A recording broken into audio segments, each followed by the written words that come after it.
Sejam bem-vindos ao canal Augusto Ascioli de Oliveira, criado no site YouTube para a produção de vídeos de interesse público. Se vocês ainda não estão inscritos neste canal, nos honrem com a adesão a esta tribuna que pertence a todos vocês, bem como aqueles que amam as cidades onde nasceram ou escolheram para viver. O melhor estímulo que vocês podem dar ao nosso trabalho é postando likes, comentários e emitindo opiniões, concordantes ou discordantes. Todas serão muito bem recebidas e, na medida do possível, respondidas. O tema de hoje é um decreto-lei que foi sancionado no dia 30 de abril de 1946, ou seja, há 79 anos atrás. A finalidade dele, segundo seus apoiadores, seus idealizadores, era defender a família brasileira, a tradição moral do país e combater o crime organizado. Eu estou me referindo ao decreto-lei que fechou da noite para o dia mais de 70 cassinos existentes no território nacional e que geravam uma massa de trabalhadores na ordem de 50 mil pessoas. Se nós levarmos em conta que essas 50 mil pessoas possuíam famílias e a família, na ocasião média, tinha 5 pessoas, ou 6, pai, mãe, 4 filhos ou 3 filhos, nós temos, em contagem rápida, um quantitativo de talvez 250 mil pessoas jogadas da noite para o dia na penúria financeira. Isso sem falar nos empresários do setor, né, que viram seus negócios falirem. Bom, vocês devem me perguntar o que levou o presidente Eurico Gaspar Dutra a tomar essa medida 90 dias após ser eleito e, em grande parte, com o decidido apoio do trade turístico. Lê-se todo o segmento voltado para o negócio, com destaque para os cassinos. Pode-se entender a surpresa do setor, tendo em vista que o principal adversário chamava Brigadeiro Eduardo Gomes, da UDN, ferrenho inimigo dos cassinos, disse que o seu primeiro ato seria fechá-los. Então toda a comunidade do trade turístico apoiou o general Eurico Gaspar Dutra e em 90 dias após a posse ele simplesmente fechou todos os cassinos. Bom, o caos que gerou é previsível porque simplesmente o Brasil à época era um país litorâneo. A conquista do Oeste, que ocorreu de uma forma belíssima e democrática, teve lugar nos anos 50, não é? Agora, vamos tentar entender detalhes que não se comenta no Brasil. Primeiro deles, o jogo tinha local certo, conhecido, não é? Empregava pessoas, seus donos eram conhecidos, pagava impostos, era fiscalizado e não havia tramóias, trampas, qualquer tipo de jogadas para prejudicar o apostador. Era um jogo limpo. Ganhavam os que tinham sorte. O que ocorreu após o fechamento dos cassinos foi que os portões da corrupção no Brasil se escancararam através da legitimação não oficializada do jogo ilegal. Porque o jogo ilegal, esse da corrupção, ele não tinha vez. Quando os cassinos eram abertos, era tudo legal, era tudo legítimo, era tudo fiscalizável. Então nós podemos dizer com tranquilidade que essa corrupção que todos nós vemos até hoje teve início a partir do fechamento dos cassinos. Agora, vamos nos surpreender um pouquinho mais?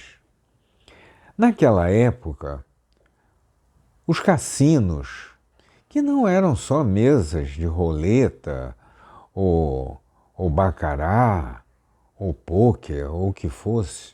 Não, os cassinos tinham maravilhosos restaurantes com chefes internacionais, tinham boates, salões de baile, teatros, shows espetaculares. A nossa Carmen Miranda era disputadíssima pelos cassinos e foi através deles que ela teve destaque internacional. A carreira dela começou nesses cassinos. Então lembremos do cassino do Copacabana Palace, o cassino da Urca, o Cassino Atlântico, pensemos no Quitandinha. E vamos pensar também nos turistas que vinham para as estâncias hidrominerais, vinham para as serras, Petrópolis, Teresópolis, não é? Campos de Jordão, Poços de Caldas. Não é? E vamos pensar também na verdadeira guerra que os cassinos do Brasil criaram com os países limítrofes, as nossas fronteiras, que perderam milhares de turistas para Rio, Petrópolis, Campos de Jordão, Caxambu, Cambuquira, São Lourenço e outras cidades do país. O turismo no Uruguai, na Argentina, no Chile, em Lima, em Bogotá, na Venezuela, no Caribe e até mesmo em Las Vegas, estava sentindo o tranco. Porque os aviões, antigamente, as rotas eram muito limitadas. Eram aviões de voos paradores, de pequenas distâncias. Então eles saíam lá de Los Angeles, paravam em Cidade do México, iam percorrendo a América Central, desciam Caracas, Caracas-Bogotá, rotas de abastecimento, Bogotá-Lima, Lima-Santiago, Santiago-Buenos Aires, paravam em Montevidéu, São Paulo e Rio. Acontece que o Rio de Janeiro e demais cidades brasileiras encantaram os turistas e eles deixaram de descer das aeronaves naquelas paradas.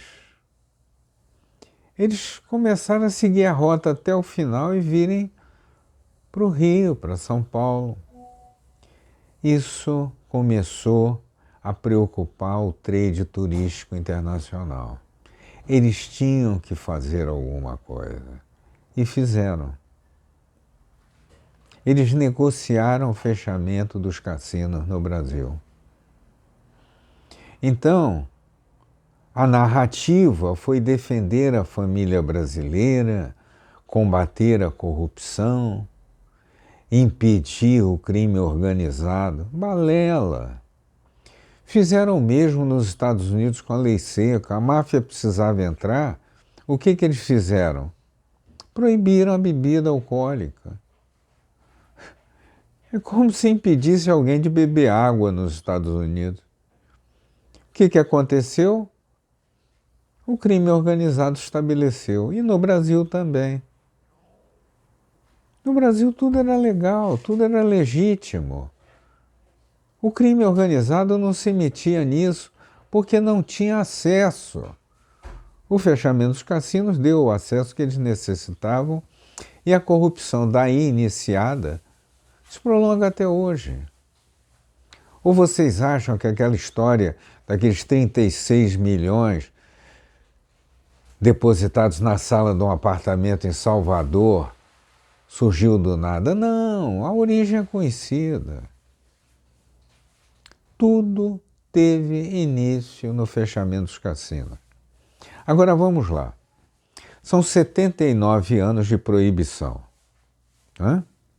A mesma proibição do divórcio. Lembram-se da lei do divórcio, que não passava por causa da moral da família brasileira? Passou depois de um sacrifício de 9 mandatos de um político brasileiro. Ele conseguiu convencer a turma de que o divórcio não era o problema. O problema maior era a insegurança da mulher brasileira. Mas enfim, vamos voltar para o tema. A jogada, pessoal, é a seguinte. Os cassinos estão fechados. Postos de trabalho fechados. O turista nosso, que gosta de jogar, vai para o Uruguai, para a Argentina, para o Chile, para o Peru, para Bogotá, para o Caribe, para Las Vegas, e não vem para o Brasil. Porque aqui se joga bets. As bets, as apostas online, sabe o endereço delas, das sedes? Em geral ficam na África, no Sudeste Asiático, na Europa do Leste, muita coisa na América do Sul, mas principalmente na sala da casa de vocês, no quarto do filho de vocês, até na cozinha. Às vezes a pessoa se tranca no banheiro para jogar na casa de vocês. Enquanto isso, alguns políticos, pessoas até que eu admirava, deitando falação e besteira, que tem que proibir os cassinos. Nada. Tivessem que proibir, proibiam as bets. Vocês sabem quanto que as bets vão girar em 2025? 22 bilhões de reais. Ou vocês acham que a Caixa Econômica, o Banco do Espírito Santo, o Banco de Brasília, o Banco do Sergipe não querem entrar no negócio? Não, eles estão vendo dinheiro rolar e muito indo para a África, indo para a Europa do Leste, indo para a América do Sul. Enquanto isso, os cassinos, com endereço certo e conhecido, e que empregarão desde o manobrista até um CEO de nomeada, continuam fechados. Olha, eu vou parar o vídeo por aqui para dar tempo a vocês de pensarem no caso e cobrarem desses políticos falastrões que conhecem pouquíssimo da história verdadeira dos cassinos no Brasil. que se manifestem a respeito, que digam por que pode aprovar, por lei, as bets no Brasil e os cassinos com endereço certo, conhecido, que gerarão impostos, que o jogo pode ser controlado, não podem ficar de portas abertas, recepcionando turistas e aqueles que gostam de jogar. Sejamos francos. O brasileiro joga desde criança. Começou com as bolinhas de gude. Depois o bafo-bafo das figurinhas, lembram? Depois o jogo dos palitinhos. As rifas. A Loteria Federal. E agora os mais de 10 mil postos lotéricos da Caixa Econômica. Vamos acabar com a hipocrisia no Brasil. Meu nome é Augusto Ascioli de Oliveira, tenho 80 anos e há 79 anos e 8 meses escuto essa falácia, essa narrativa de que os cassinos são causadores da existência do crime organizado no Brasil. Vamos acabar com a hipocrisia, pessoal, pela reabertura dos cassinos no Brasil.